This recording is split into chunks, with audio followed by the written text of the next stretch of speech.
Qala Rasulullah sallallahu alaihi wasallam, inna lillahi tis'atan wa tis'ina isman man ahsaha dakhala al-jannah. Sabda Rasulullah sallallahu alaihi wasallam, sesungguhnya bagi Allah Subhanahu wa taala itu ada 99 nama. Man ahsaha dakhala al-jannah, barang siapa yang bilangnya dimasukkan ke dalam syurga Allah Subhanahu wa taala, insya-Allah. Amin. Muslimin muslimat yang dirahmati Allah sekalian, insya-Allah pada malam ni kita akan dengar kisah para sahabat Nabi radhiyallahu taala anhum.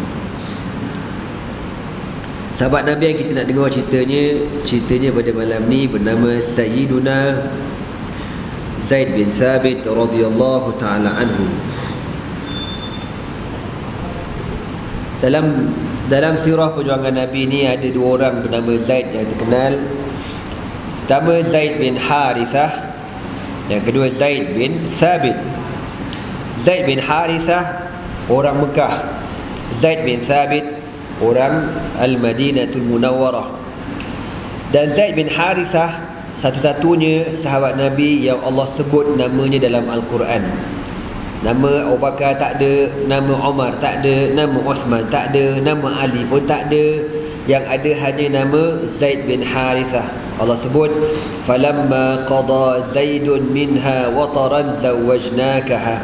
Ya, ini kisah berkenaan dengan Zaid bin Harithah apabila dia menceraikan isterinya.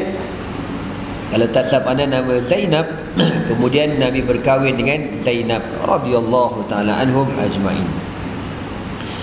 Zaid bin Thabit al-Ansari radhiyallahu taala anhu, nahnu al-ana fi sanati thaniyati lil hijrah. Kita sekarang berada pada tahun 2 Hijriah. Ni cerita zaman dulu tuan-tuan, bukan sekarang ni. Sekarang dah 1400 dah.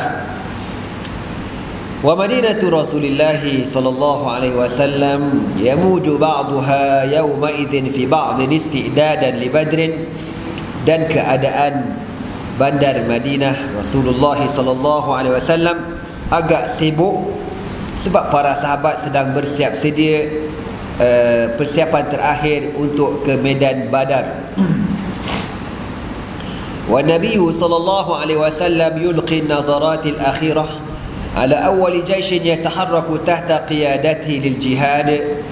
Dan Nabi sallallahu alaihi wasallam pun ada sekali sedang memerhatikan keadaan saf para mujahidin, memandangkan inilah pasukan pertama yang Nabi SAW mengetuai untuk berjihad. Sepanjang-panjang Nabi hidup di Mekah 13 tahun, Nabi tak pernah berperang. Ini pengalaman pertama Allah Ta'ala takdirkan berlaku pada tahun 2 Hijriah. Tengah-tengah Nabi cek saf para mujahidin. Kita kata tengah cek nama lah, siapa yang pergi perang ni. Wahuna aqbala ala sufuf, tiba-tiba datang menyelit dekat celah-celah saf para mujahidin ni. Gulamun saghirun lam yutimma 13 min umrihi, seorang budak kecil yang umurnya tak sampai lagi 13 tahun. Wa fi yadihi sayfun yusawihi fi tul aw yazidu anhu qalilan. Bersama dengan budak kecil ni sebilah pedang yang kalau pedang ni ditegakkan sama tinggi pedang tu dengan budak tu. Ada ulama kata lagi tinggi pedang daripada budak ni. Budak kecil lagi tapi semangat nak berperang, nak berjihad dengan Rasulullah sallallahu alaihi wasallam. Wadana min Rasulillah sallallahu alaihi wasallam, dan budak ni hampir dengan Nabi sallallahu alaihi wasallam. Wa qala ju'iltu fidaka ya Rasulullah, idzan li an akuna ma'ak wa ujahid a'da Allah tahta rayatik. Budak ni kata, ya Rasulullah, aku jadikan diri aku ni untuk engkau ya Rasulullah. Manakala berperang nanti, budak ni kata, jadikan aku ni sebagai perisai engkau. Budak umur tak sampai 13 tahun, dah reti, dah faham untuk berjihad bersama dengan Nabi SAW. Ya Rasulullah, izinkan aku berjihad bersama-sama engkau di bawah panji-panji engkau ya Rasulullah. Nabi tengok je ke budak kecil ni. Fanazara ilaihi Rasulullah sallallahu alaihi wasallam nazrata sururin wa ijabin. Nabi tengok budak ni, Nabi ada dua perasaan. Pertama, perasaan gembira sebab budak kecil ni nak berjihad. Yang kedua, perasaan rasa takjub, hebat budak ni. Kan biasa budak-budak lepak rumah ke main guli, main congkak. Budak ni nak pergi perang. Akhir Nabi pergi dekat dia, wa rabbata ala katifihi bi rifqin wa wuddin wa tayyaba khatirahu wa sarafahu li sighari sinnihi. Nabi pun jumpa budak ni, tepuk-tepuk dia. Nabi kata, umur berapa tahun? 12 ya Rasulullah. Oh, maikat tak dapat lagi ni. Dah, balik balik. Mak dia mana? Nabi kata balik, tak boleh pergi perang. Pasal apa? Tak cukup umur. Ya. Sebab tu syarat jihad ni yang pertama kena balik lah. Balik baru boleh perang. Lepas tu tuan-tuan kena dapat izin mak bapak. Kalau mak bapak tak izin, tak boleh pergi perang. Kadang-kadang ada budak kita ni semangat sungguh nak pergi Syria, kan? Kau jangan nak berjuang, nak berjihad, kau kena dapat keredaan mak bapak kau. Kalau mak bapak kau tak reda, kau pergi perang tak dapat pahala. Sebab tu dalam hadis Nabi, ada seorang sahabat ni nak berperang. Nabi tanya dia satu soalan, ahayyun walidaka? Mak bapak kau hidup lagi ke tidak? Dia kata hidup ya Rasulullah. Fafihima fajahid, maka berjihadlah dengan mereka berdua. Maknanya tolong mak bapak kau dulu, ya, jaga mak bapak kau dulu, tu lagi afdal, lagi bagus daripada kau pergi perang. Jadi kalau ada mak bapak, kalau mak bapak dah tak ada, tak apalah, kan? Jangan buat alasan pula anda kena minta izin dengan isteri anda, ya. Contoh kan, izin isteri lah pula. Apa-apa hal pun nak berperang, nak berjihad, kita kena ada ilmu. Adal gulamu saghir yujarjiru sayfahu 'ala al-ardi aswana hazinan. Budak ni bila Nabi tak pergi perang, dia pun sedih, nangis, dia keluar daripada saf tu menangis. Dia serit pedang dia, kerana dia tidak dibenarkan bersama-sama para mujahidin untuk berjihad bersama dengan Rasulullah sallallahu alaihi wasallam. Wa adat min waraihi ummuhu An-Nawwar bin Malik radhiyallahu taala anha. Bersama-sama sedih sekali pada hari itu mak dia pun sedih. Mak dia bernama Nawwar bin Malik. Mak dia sedih sebab anak dia ni yang kecil ni Nabi tak izinkan berperang. Dan kita patutnya sedih, seronoklah, alhamdulillah selamat anak aku. Kan, ni tak sedih pasal tak dibenarkan pergi perang. Agak-agaknya tuan-tuan, ada lagi tak mak macam ni pada hari ni? Ada ke tak ada? Kan? Jawapannya tak ada, kecuali mak aku seorang aja. Tu. Mak saya tuan-tuan, bila saya nak pergi Syria, nak pergi hantar bantuan kemanusiaan lah kan. Mak, nak pergi Syria mak, nak apa? Nak pergilah hantar derma, hantar pakaian, hantar ubat-ubatan, hantar makanan ini. Mak kata apa? Kau pergilah Mi, mana-mana pun kau mati, full mak, relax, simple present tense kan. Mana-mana pun kau mati, relax. Kita pun seronok kan. Memang lepas lah, mak lepas, abah confirm lepas punya. Tanya abah, Mi nak pergi Syria ni, selama senyap tu. Abah kata, tak payahlah, kau dah biasa dah pergi, muka kau pun dah wanted kat sana, kau tak payah pergi. Alamak, bapak aku tak bagilah pula. Jadi bila mak bagi, bapak tak pergi, hukumnya tak boleh pergi. Gitu kan. Mak bapak ni utama sekali. Kalau mak bapak tak bagi, jangan pergi. Tak apalah, tak boleh pergilah, kita nak kata macam mana.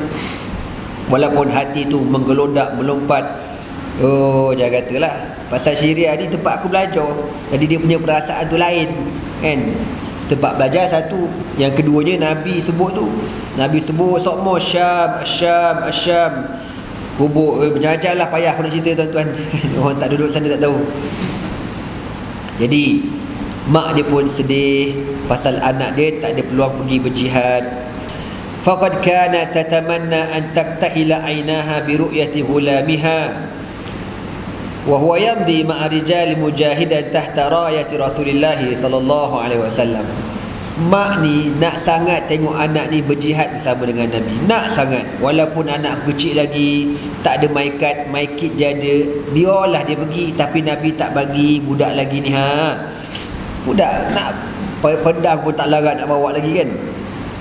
Wa kana ta'mul fi an yahtalla al-makanata allati kana min al-muntazir an yahdha biha abuh lada Rasulullah sallallahu alaihi wasallam. Mak dia ni harap anak ni lah pengganti tempat bapak dia.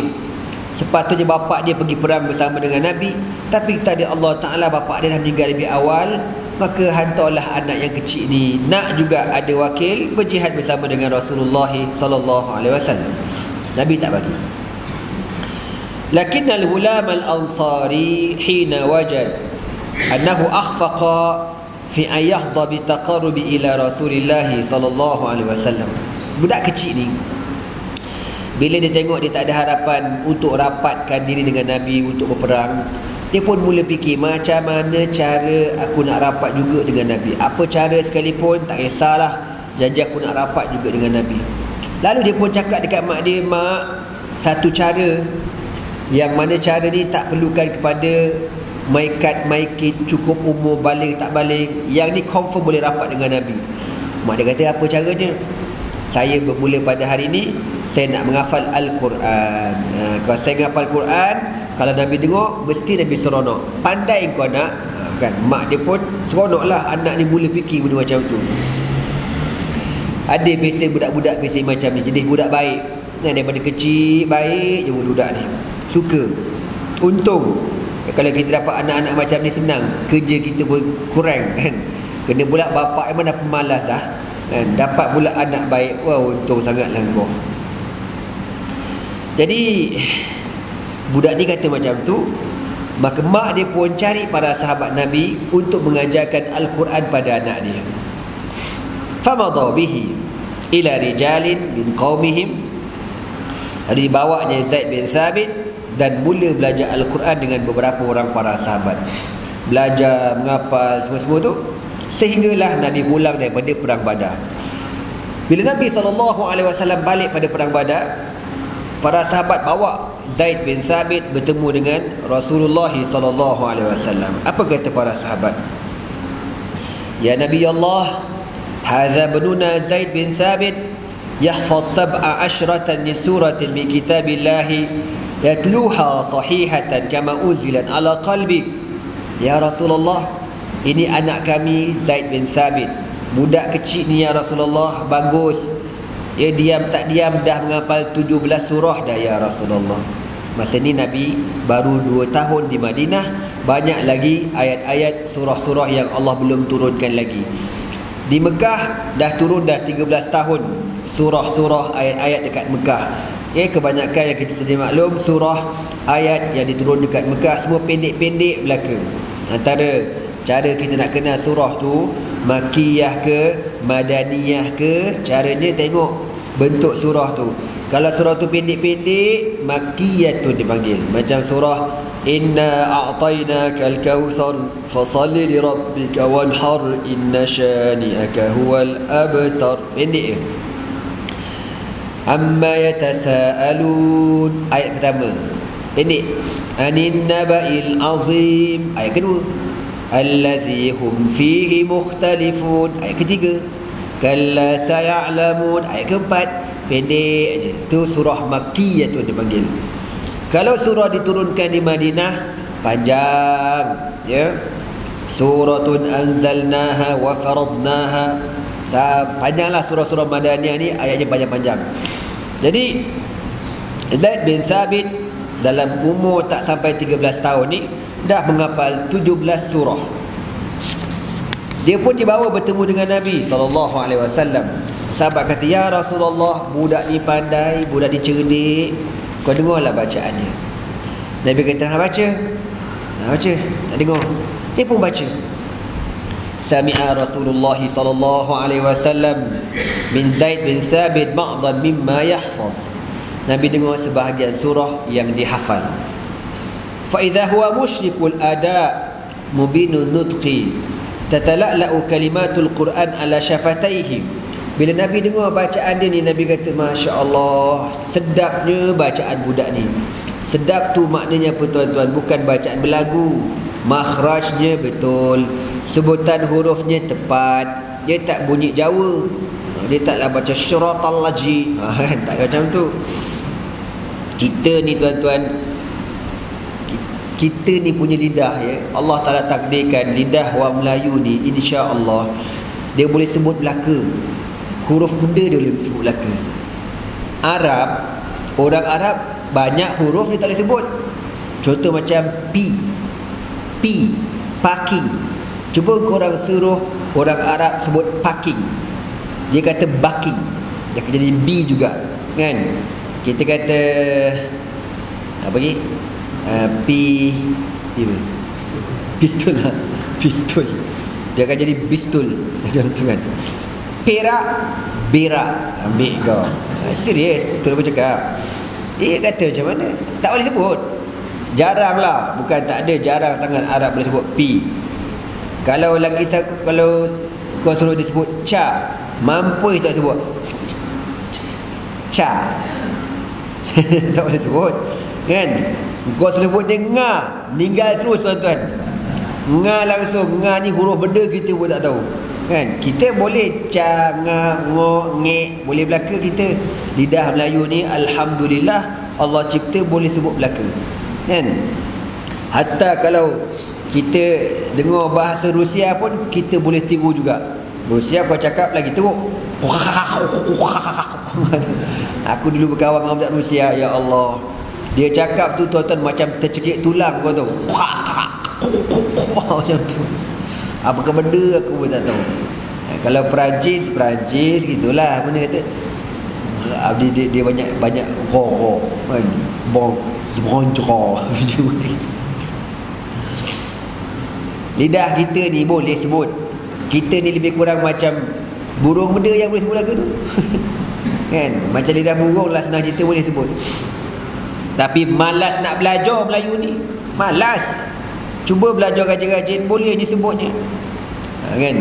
Jadi kecuali kalau dah tak boleh sebut, nak kata macam mana.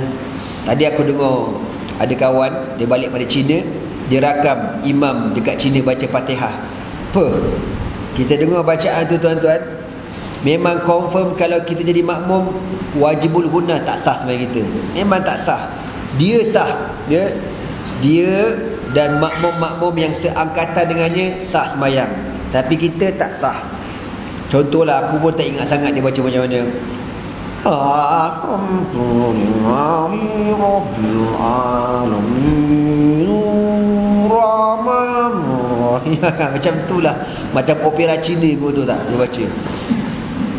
Tapi nak kata itu imam paling hebat tu, kau jangan main-main. Itu Imam Nazir Tok Mudim dia belaka kau tu. Jadi kita kalau jadi makmum memang tak sah, tak boleh, Serupalah macam contohlah kita masuk kampung Jawa, bukan kampung Jawa kat Kelang kan? Yang kalau aku budak-budak dah, aku ingat dulu ada seorang Bilal tu. Masa tu saya duduk dekat Taman Woodwood, dia azan, Allahu Akbar, Allahu Akbar. Cicak meninggal dengar aku tu. Dia punya malatopnya tu, baik. Kalau nak sebut hayya 'alas salah, dia nak sebut hayya 'alas salah tu bunyi nga. Hayya 'alas salah. Aduh, sedihnya lah aku dengar, kan? Kata macam mana? Dia bukan jadi jauh kau tu. Itu memang tempe baik punya tu tuan-tuan. Orang macam tu, dia dah usaha, dia dah cuba, maka dia sembahyang sah untuk dirinya sahaja. Dia tak boleh jadi imam sebab dia baca syiratal laji. Dia kata haji siratal ladzi, syiratal laji, haji siratal ladzi, syiratal laji. Aduh, contoh kan. Okey, tak apa, sambung tu.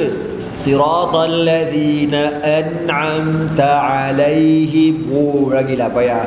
Syiratal ladzin ngam. Aduh, ngam tak ngam lah pula. Kan? Kalau dia dah usaha tak boleh juga. Orang macam ni dia sahlah untuk dirinya sendiri, tak boleh jadi imam, kecuali kalau makmum tu pun sama juga macam dia. Test kau belakang makmum, kau baca syiratal laji, sama dengan aku. Kau ngam sama dengan aku, kita boleh jadi imam, tak ada hal punya. Ya, kita baca Quran ni biar betul sebutan. Ya, makhraj tu biar betul sebut. Orang Arab kalau dipanggil nama kita, contoh kan, nama Abdul Rahman, dia akan sebut ya Abdul Rahman. Kan lain, ya Abdul Rahman, dengan dalnya, dengan ra-nya, dengan ha-nya, bunyi belaka. Kalau Abdul Razzaq, qalqalah lagi, kau jangan main-main. Kita buang belaka. Abdul Rahman, man mana man, kan, jejak kan, zak kena zak, kita kan poyo. Arab tak disebut sungguh, itu makhraj. Sebab tu ingat dulu kalau kita bersembang dengan budak Arab kan, kita bersembang tapi kita sebut huruf tu tak betul, tak clear, dia takkan faham apa benda gua cakap, dia takkan faham. Macam Arab nak cakap Melayu super juga, kalau dia sebut tak betul-betul huruf Melayu ni, kita pun tak faham. Jadi Nabi dengar bacaan Zaid bin Thabit ni, betul cantik sebutan makhrajnya, bagus. Wa waqafatuhu tadullu ala wa'yin lima yaqra wa husni fahmin. Cara dia baca, cara dia berhenti dekat ayat-ayat Al-Quran ni menunjukkan dia ni faham makna tu. Sebab kadang-kadang tuan-tuan, kita dengar orang baca Quran tapi dia punya wakaf main gedah aja, dia berhenti ikut dan. Dah lah berhenti ikut dan, dia sambung pun ikut dan juga. Kadang-kadang kita dengar orang tahfiz kan, budak masa tahfiz ni baguslah menghafal Quran, tapi bila tak faham tu pun dia kurang sikit. Sebab kadang-kadang dia berhenti dekat tempat yang tak sepatutnya berhenti. Lepas tu dia sambung pula, tak kena dengan cerita dia sambung tu. Jadi kita yang kat belakang, yang bukan nak kata faham sangat, tapi okey lah, faham lah daripada korang. Jadi tak berapa best kita dengar.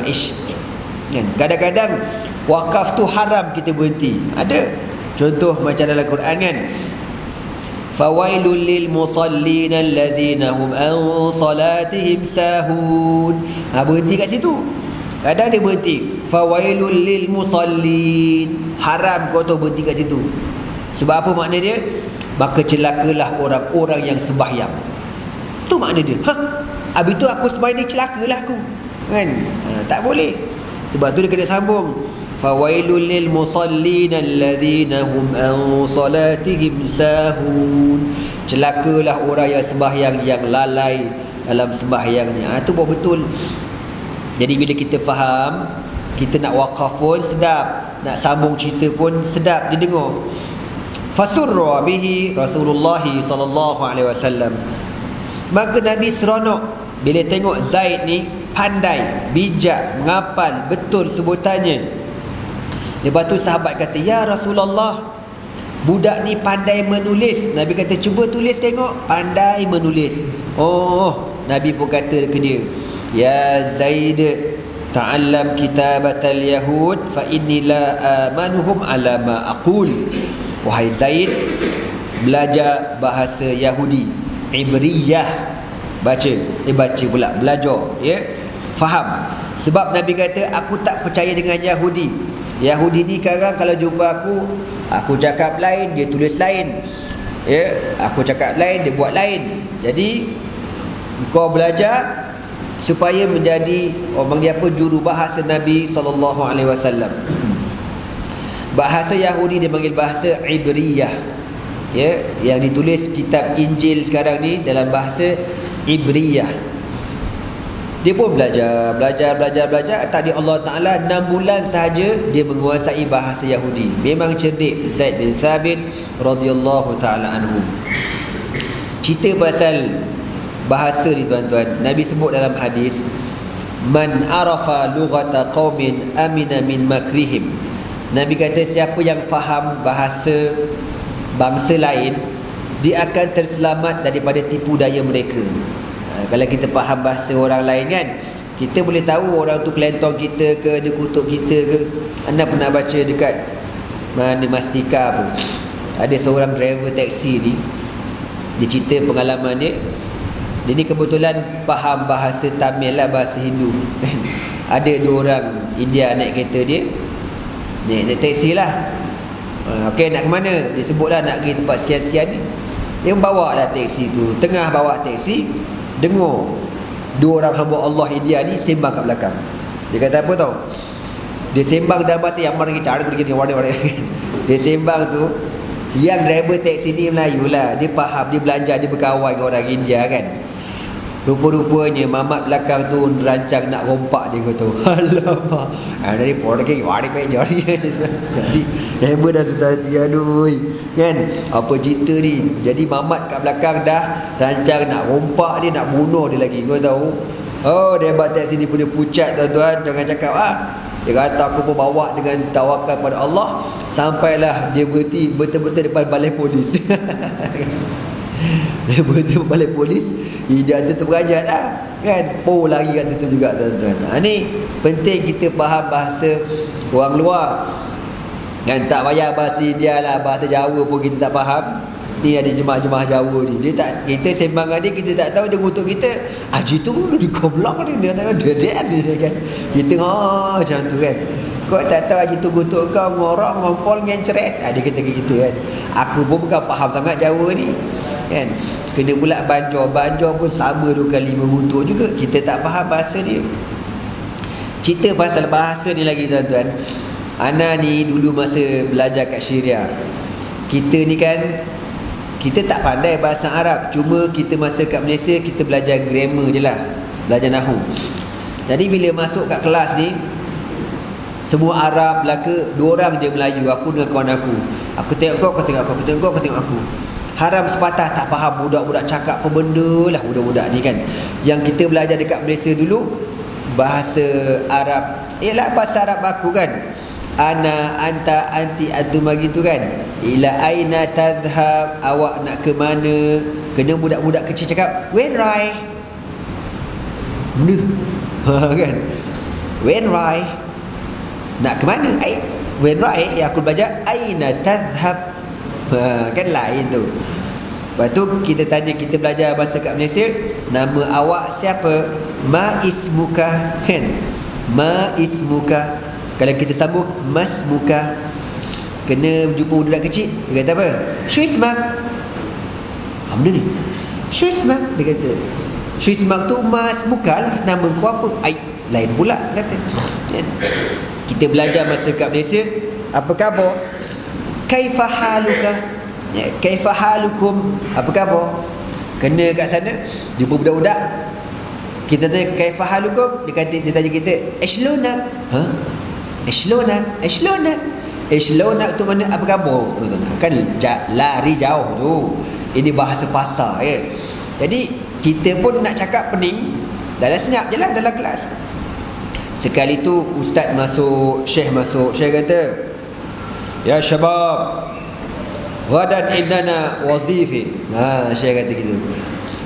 Dia kata budak-budak, aku faham lah sikit-sikit kan. Ya syabab, ya wahai syabab pemuda, ghadan besok, indana di sisi kami, wazifah. Amanda wazifah ni, yang aku ingat dulu masa aku belajar dekat Malaysia, kalau isim nama tu ada ta marbutah, wazifah pah ni awet pun, macam syaripah gitu. Wazifah, syaripah, titipah, tetipu, patimah kan.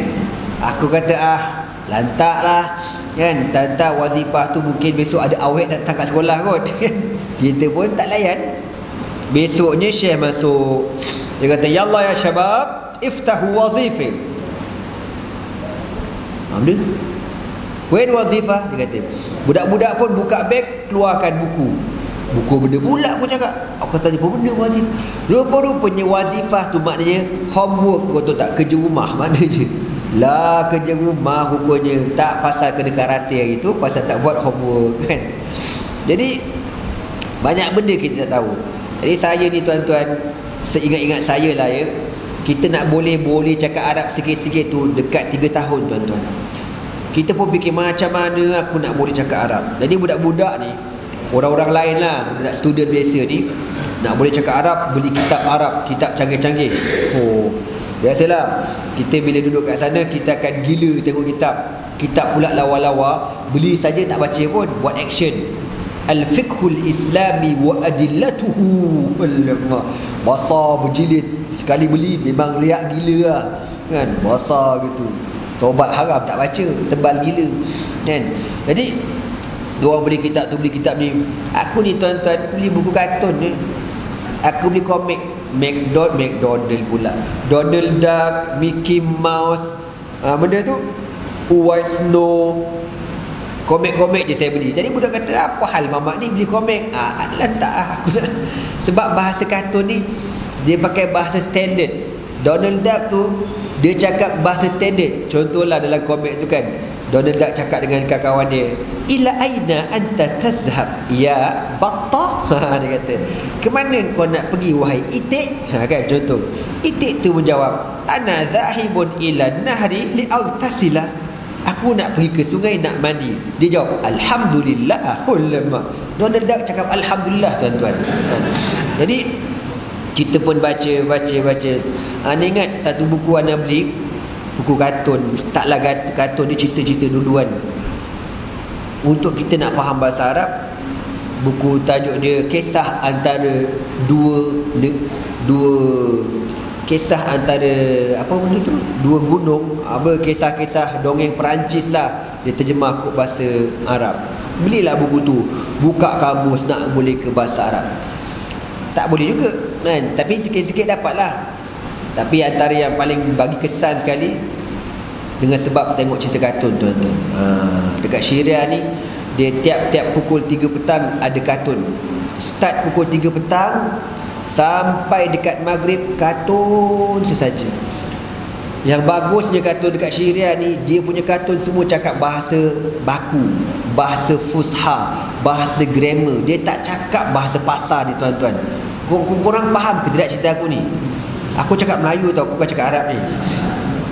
Jadi dekat Syria ni ada satu cerita kartun namanya Captain Majid. Captain Majid ni cerita bola sepak. Jadi pukul 3 akan start Captain Majid. Kita orang pun dah tunggu depan TV. Buka TV, Captain Majid, tereng-tereng, Captain Majid, tereng-tereng, Captain Majid, tereng-tereng, keluarlah orang tu. Jadi pukul 3 jalan-jalan dekat Damsyik ni sunyi belaka. Orang Arab suka tengok kartun tu, kartun bola. Cerita. Dia cakap fusha. Ja'a Captain Majid ila wasatil mal'ab faja'at ilaihi al-kurrah fadarabahu darbatun sa'iqah. Wah, benda tu, tuan-tuan. Kan? Tapi ni semua bahasa fusha tau, bahasa standard. Captain Majid datang ke tengah padang, bola dipasing kepada Captain Majid. Lalu Captain Majid menyepak bola dengan darbatun sa'iqah, sepakan halilintar. Sepak bola tu berapi. Bola ni, tuan-tuan, nak masuk ke goalkeeper pun tahu. Dalam perjalanan ilal halqatil qadimah, sehingga betul pada episod yang akan datang. Alamak, tak gol lagi bola tu, tuan-tuan. Tak apa, sabar. Esok pukul 3 tunggu depan TV. Captain Majid akan keluar balik. Captain Majid, tereng-tereng, Captain Majid, tereng-tereng, Captain Majid, tereng-tereng. Start Captain Majid. Kita tengok Captain Majid baik semula, tuan-tuan. Bola semalam tu tak sampai lagi. Bola kau. Kan, keeper tengah gelupur ni. Dia kata tengah-tengah macam tu ada pula seorang kena terajam. Prit, al-bitaqatul hamra, kad merah. Kita tulislah bitaqatul hamra, kad merah. Faham ni kad merah. Dia bagi apa? At-tasallul. Tasallul ni mana apa? Offside. Kau jangan main-main ni, aku tengok saja apa. Kan? Oh, fahamlah istilah orang gini kan. Lepas tu bola tak sampai lagi, terbang lagi. Ilal halqatil qarimah, bertemu pada episod yang seterusnya. Alamak, tak gol lagi, tuan-tuan. Besok kau buka TV baru masuk gol. Itu kita ni tengok kartun je tiap-tiap petang sampailah boleh faham bahasa Arab. Saya belajar Mesir, tengok kartun Mesir, sepatah haram aku tak faham. Cakap benda aku tak tahu. Dia cakap bahasa pasar dia. Bahasa pasar. Bahasa ni, tuan-tuan, yang bahasa ni, bahasa yang afdal yang kau cakap ni, bahasa kitab yang saya baca ni dengan bahasa Al-Quran. Batu Al-Imam Ash-Shahid Hasan Al-Banna marah orang Arab cakap bahasa pasar, dia tak suka. Dia mengarahkan seluruh anggota Al-Ikhwanul Muslimun supaya cakap bahasa fusha, bahasa baku, sebab itu bahasa yang Allah turunkan, bahasa Al-Quran. Ini Al-Quran bahasa Arab macam itulah. Kalau bahasa Melayu tak payahlah, bahasa Melayu kau cakap je lah bahasa kau kan. Takkan nak cakap bahasa baku, geli pula dengarnya. Apa khabar? Haji sudah makankah belum? Adakah malam ini ada kuliah maghrib? Kan? Kita kata haji gila babi ke? Kita kata macam tu kan. Jadi kita kalau bahasa Melayu ni kau cakap baku jadi geli-geleman tuan-tuan. Bahasa Arab terbaik. Jadi Zaid bin Sabit menguasai bahasa Yahudi dalam tempoh 6 bulan saja. Bila Nabi tengok budak ni cerdik pandai, Nabi kata belajar pula bahasa kedua, Syrianiyah, bahasa Syria. Ini bahasa yang tertua di dunia. Cerita pula pasal bahasa Syrianiyah ni tuan-tuan. Dulu masa nak belajar kat Syria dulu, kita orang pergi satu tempat perkampungan Kristian Ortodok. Nama dia Maklula, atas bukit tinggi tempat tu. Daripada jauh kau pergi, kau nampak salib besar, salib kawasan tu. Jadi bila kita pergi, ada satu gereja lama. Gereja tu katanya dah 1000 tahun. Kita orang nak masuk, budak lama yang pernah masuk gereja ni kata, ingat bila kita masuk gereja ni, kita masuk ikut bontot dulu. Pula aku cakap, masuk bontot dulu, jangan masuk kepala, masuk bontot dulu. Mana kena tonggeng dia kata. Rupa-rupanya tuan-tuan, gereja tu dia punya pintu bukan pintu macam ni tau, macam terowong. Macam dinding ni ada terowong separuh pinggang kita lah. Mana kita kena tunduk, kalau masuk kena tunduk sampai ke hujung. Dia kata kenapa pula masuk bontot? Kau masuk dah dulu, dia kata. Kita pun go stand belakang bagi signal tet masuk bontot. Bila kita go stand sampailah kita keluar daripada lubang terowong tu, ada hall besar.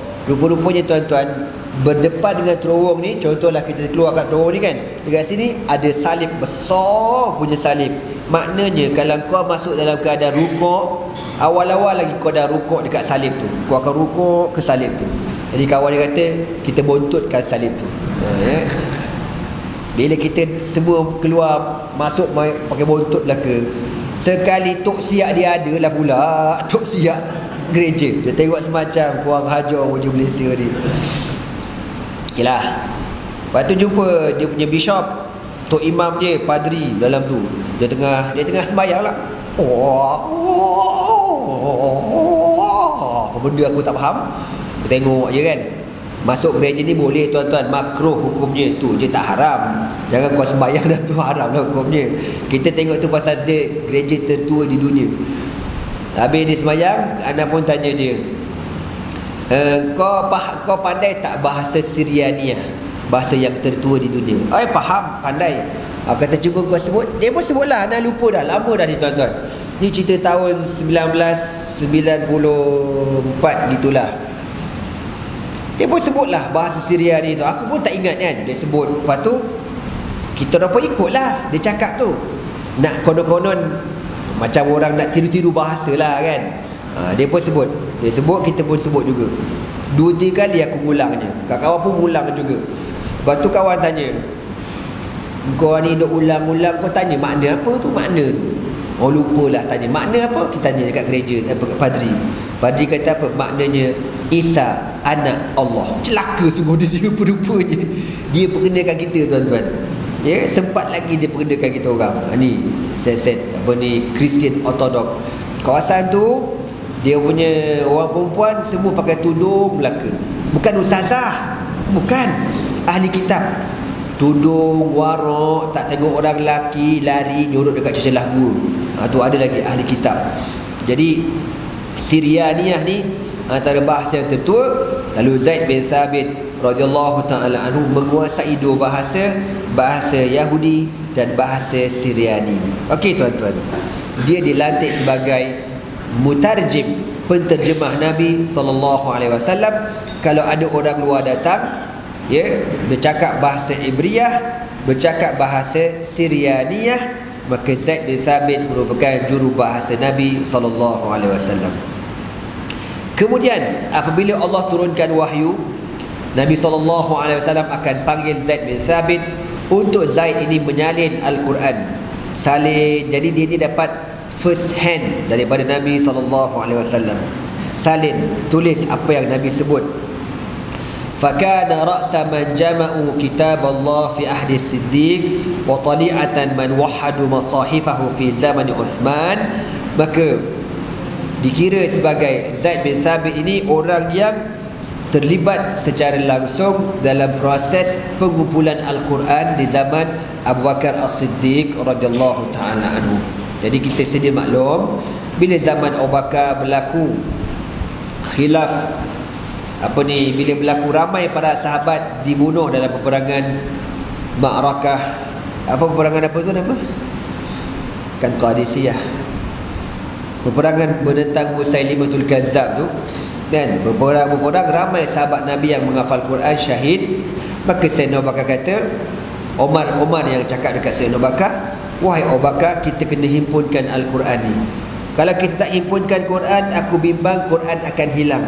Sebab ramai sahabat kita mati dalam Yamamah, peperangan Yamamah. Yang menghafal Quran ramai mati. Jadi kita nak himpunkan balik. Asalnya Abu Bakar tak terima tau cadangan ni. Abu Bakar kata, macam mana aku nak buat? Benda tu Nabi tak pernah buat. Bid'ah lah tu. Nabi tak pernah buat benda ni. Umar kata, insya-Allah benda ni baik.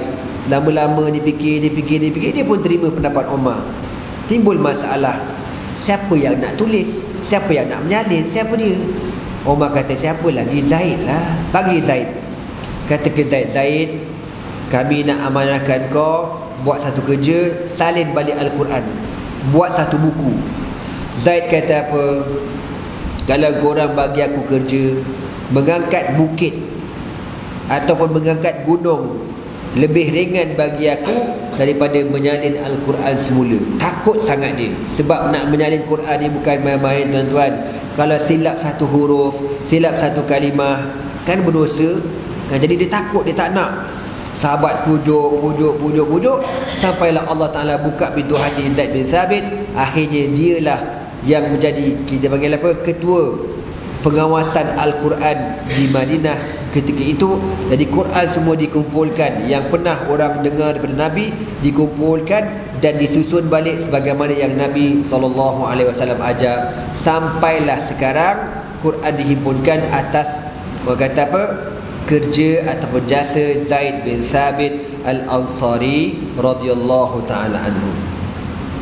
Zaid bin Thabit, Allah Ta'ala panjangkan umurnya sehinggalah Nabi SAW wafat dan zaman pemerintahan Abu Bakar As-Siddiq.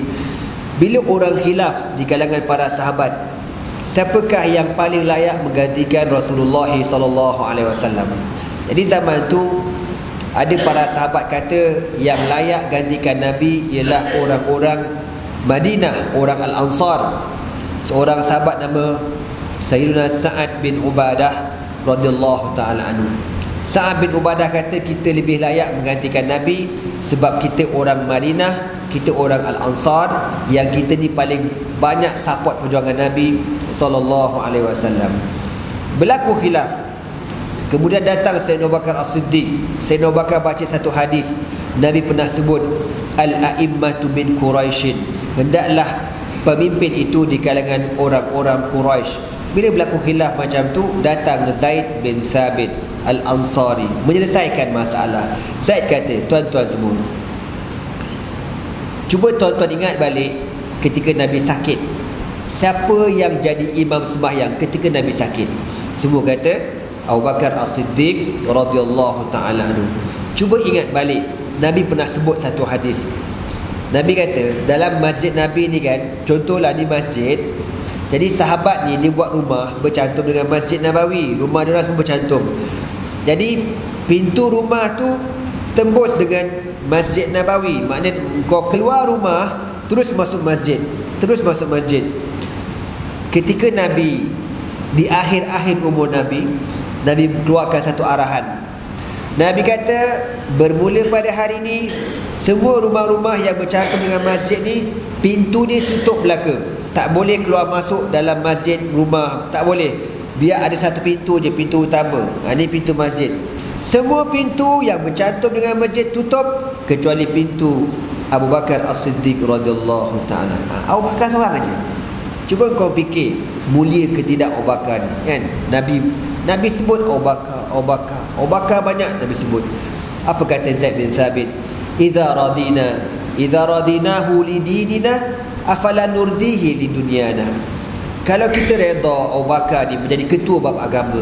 Ketua bab agama ni sebab semayang lah. Dia sokmo jadi imam je. Kenapa kita tak redha dia yang menjadi ketua dalam bab dunia kita, bab pemerintahan? Bila Zaid bin Thabit cakap macam tu, dia pun pegang tangan Abu Bakar. Dia kata apa? Maka dengan ini aku bersaksilah kamu, aku berbai'ah dengan Abu Bakar. Dialah orang yang mengganti Nabi SAW. Bila Zaid bin Thabit bai'ah kepada Abu Bakar, seluruh para sahabat berbai'ah dengan Abu Bakar As-Siddiq radhiyallahu ta'ala anhum ajma'in. Tuan-tuan, Zaid bin Thabit ni kalau kita tengok sejarah dia, asalnya budak kecil je, kan, tak ada peranan apa-apa. Tapi dengan sebab bersungguh dia dengan menghafal Quran, menghafal hadis, belajar bahasa ni, sampai kedudukannya rapat dengan Nabi, sehingga masa pelantikan khalifah tu dia muda lagi. Dia muda, sahabat lain veteran belaka. Tapi sahabat tahu siapa dia ni, siapa Zaid bin Thabit. Walaupun dia orang muda, tapi Nabi kenal dia, dia rapat dengan Nabi dan diberi kepercayaan. Maka dialah orang yang menyelamatkan khilaf antara para sahabat, siapakah yang lebih layak menjadi khalifah. Jadi tuan-tuan, Zaid bin Thabit radhiyallahu ta'ala anhu, orang yang pertama berbai'ah dengan Nabi sallallahu alaihi wasallam. Dia kata dekat sini, walaqad arafa tullabul ilmi min as-sahabati li Zaid qadrahu. Orang-orang di zaman Nabi, di zaman para sahabat cukup mengenal Zaid bin Thabit radhiyallahu ta'ala anhu. Faqala lahu Zaid, da'anka ya ibna ammi ya Rasul. Okey, ini cerita Zaid bin Thabit dengan Abdullah bin Abbas. Dua-dua orang ni alim belaka. Zaid bin Thabit yang kita dah sebutkan tadi. Abdullah bin Abbas ni gelarannya Bahrul Ummah, lautan umat Nabi. Makna alim pun alim sangat. Kalau cerita Abdullah bin Abbas ni tuan-tuan, dia punya rumah 20, bila kita boleh katalah macam 24 jam. Orang ramai beratur kat rumah ni. Beratur tu apa? Beratur nak tanya masalah agama. Nanti dia ada tukang jaga, dia ada unit amal dia.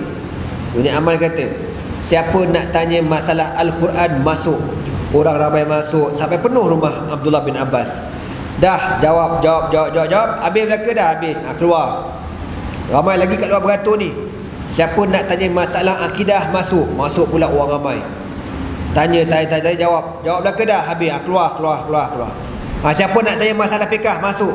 Macam itulah setiap hari orang akan bertemu dengan Abdullah bin Abbas. Jadi satu hari dua-dua ni, Zaid bin Thabit dan Abdullah bin Abbas radhiyallahu ta'ala anhu, Zaid bin Thabit naik kuda. Dia nak keluar daripada Madinah. Abdullah bin Abbas ni bila nampak Zaid nak keluar pada Madinah, dia pegang tali kuda Zaid ni.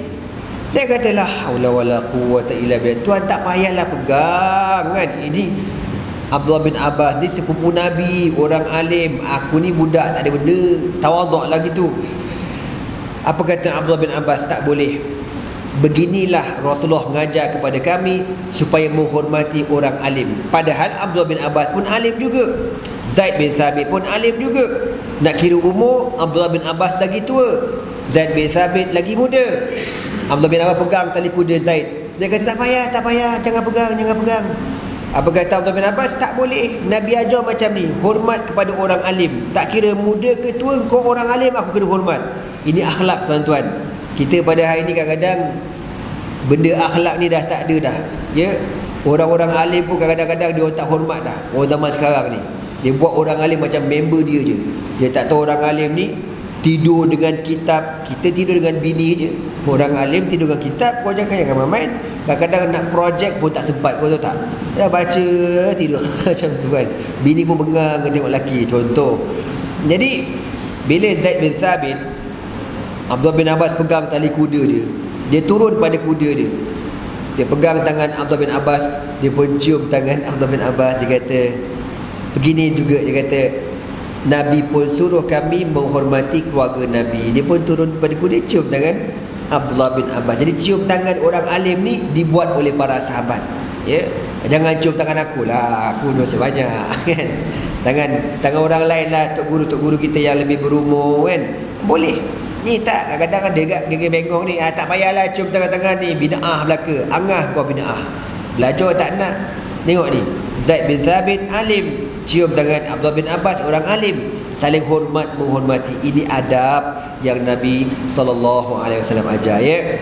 Walamma lahiqa Zaid bin Thabit bi jiwari rabbih, dan tatkala Zaid bin Thabit radhiyallahu taala anhu meninggal dunia, ramai para sahabat menangis, sehingga faqala Abu Hurairah, sehingga Abu Hurairah berkata, al-yawm mata habru hadhil ummah wa asa an yaj'al Allah fi ibn Abbas khalafan minhu. Oh, kalau ikut kat sini dia kata maknanya Abdullah bin Abbas ni lebih muda daripada Zaid bin Thabit, lagi muda.